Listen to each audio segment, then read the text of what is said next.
ভারতবর্ষের সবথেকে শিক্ষিত ব্যক্তিকে আজকে আপনাদেরকে বলবো। ভারতবর্ষের সবথেকে শিক্ষিত ব্যক্তির কথা। তার ঝুলিতে কতগুলো বিশ্ববিদ্যালয় থেকে পাওয়া কতগুলো ডিগ্রি রয়েছে, কিভাবে সে তার জীবনকে একটু একটু করে উন্নতির শিখরে নিয়ে গিয়েছিলেন। আজকে বলবো আপনাদের তার কথা। পড়াশোনা করতে আমরা অনেকেই ভালোবাসি, কিন্তু তারপরেও এতগুলো ডিগ্রি অর্জনে অনেকেই হয়তো আর সেভাবে ইন্টারেস্ট পায় না। কিন্তু তার অক্লান্ত পরিশ্রম তাকে দিয়েছে এই তকমা। ভারতের সবথেকে শিক্ষিত ব্যক্তি তিনি। অবশ্যই ভিডিওটা শেষ পর্যন্ত দেখবেন। ভালো লাগলে পরে লাইক করবেন, শেয়ার করবেন, সাবস্ক্রাইব করবেন আজ তাক বাংলার ইউটিউব চ্যানেলকে। আমি শ্রেয়সী রয়েছি আপনাদের সঙ্গে। তো চলুন শুরু করা যাক। বছর 3 হতে না হতেই স্কুলে যাওয়ার বয়স হয়ে যায়, আর তারপরে ধাপে ধাপে পড়াশোনা করে একটার পর একটা গণ্ডি পেরোনো। স্কুল, কলেজ, বিশ্ববিদ্যালয়, বা তারপরও যদি কেউ গবেষণা করতে চায় গবেষণা, বা কেউ যদি চাকরি, ব্যবসা, কর্মক্ষেত্রে নানা ধরনের দিক খুলে যেতে পারে। তবে গতে বাঁধা জীবন নিয়ে, মানে গতে বাঁধা আমরা যেভাবে পড়াশোনা করে থাকি, সাধারণ মানুষ তার বেশিরভাগ অংশই এইভাবেই একটা ডিগ্রি পাওয়ার জন্য পেছনে একেবারে হিমশিম খেয়ে যায়, সে ডিগ্রির পেছনে পড়ে থাকে। কিন্তু এমন একজন মানুষ যিনি আমাদের সবার থেকে একেবারে আলাদা।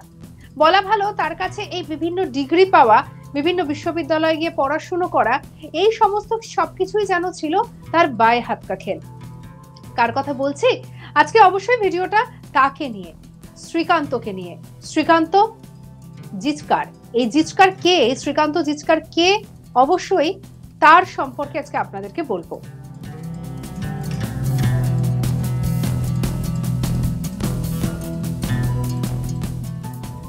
যার কথা বলছি তার ঝুলিতে রয়েছে 20টি আলাদা আলাদা বিষয় ডিগ্রি।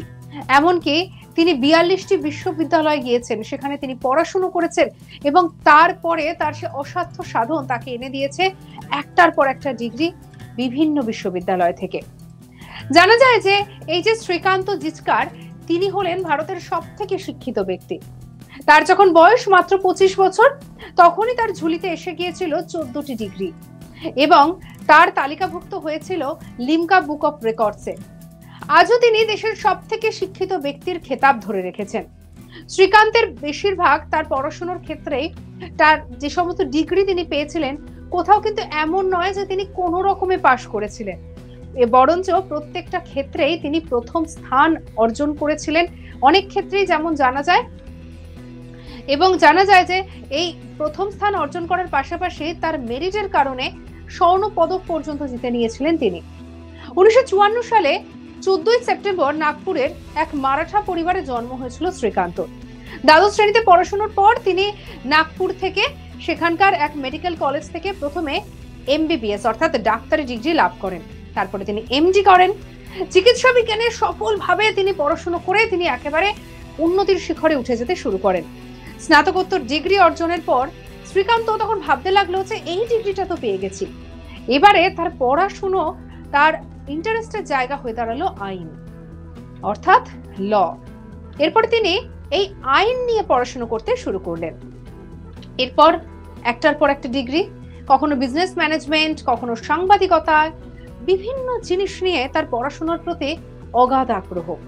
আর একটার পর একটা বিষয়ে সে স্নাতক ডিগ্রি পেতে শুরু করলেন।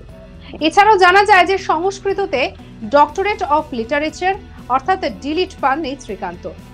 এছাড়া তিনি মাস্টার ডিগ্রি অর্জন করেছিলেন সমাজবিজ্ঞান, অর্থনীতি, ইতিহাস, ইংরেজি, সাহিত্য, দর্শন, রাষ্ট্রবিজ্ঞান, মনস্তত্ত্ব বিজ্ঞানেও। অর্থাৎ তার যে ভালো লাগার জায়গাটা শুধুমাত্র যে বিজ্ঞান বিভাগ বা শুধুমাত্র অন্য কোনো বিভাগ, শুধুমাত্র যে সায়েন্স, আর্টস, কমার্স, এরকম কোনো কিন্তু ভাগ ছিল না। আসলে তার ভালো লাগার জায়গাটা ছিল সবটা জুড়ে। সেই জন্যই তিনি হয়ে উঠেছিলেন একেবারে অন্যদের থেকে আলাদা।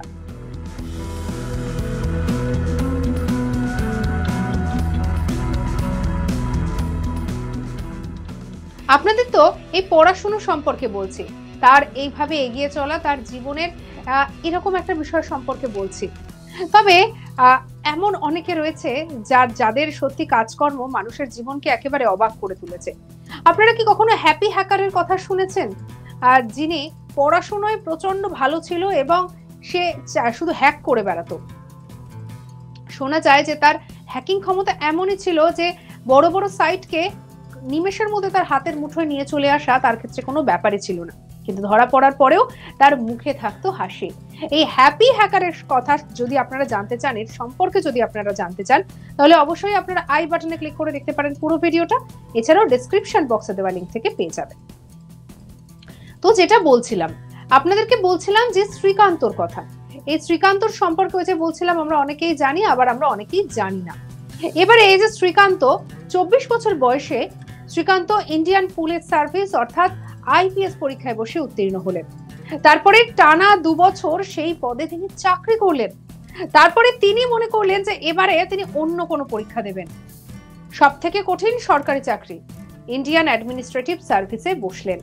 সেই সময় ইউপিএসসি পরীক্ষা চালু হয়নি, তাই আইএএস এবং আইপিএস এর জন্য আলাদা আলাদা পরীক্ষার ব্যবস্থা ছিল। যদিও সেই চাকরিও 4 মাস গড়াতে না গড়াতে তাও তিনি ছেড়ে দিলেন। আসলে তিনি যেন নিজের জীবন এবং ক্যারিয়ার নিয়ে বলা ভালো যেন মজার খেলায় মেতে উঠেছিলেন। জীবনের একটা সময় গিয়ে শ্রীকান্ত স্বপ্ন দেখেন যে রাজনীতিতে প্রবেশের। মাত্র 26 বছর বয়সে তিনি দেশের সর্বকনিষ্ঠ বিধায়ক নির্বাচিত হন। তিনি রাজ্যের মন্ত্রী, রাজ্যসভার সদস্য এবং মহারাষ্ট্রের আইন পরিষদের সদস্য হিসেবে দায়িত্ব পালন করেন। নিজের শিক্ষা কিংবা রাজনীতি নয়, জীবনের শিক্ষার প্রচারেও শ্রীকান্ত অগ্রণী ভূমিকা পালন করেন। বাচ্চাদের মধ্যে শিক্ষার আলো পৌঁছে দিতে হবে, এটাও ছিল তার কাজের অন্যতম উদ্যোগ। তিনি নাগপুরের একটি স্কুল তৈরি করেছিলেন এবং সেই স্কুলে ভারতের অন্যতম বড় লাইব্রেরি রয়েছে বর্তমানে।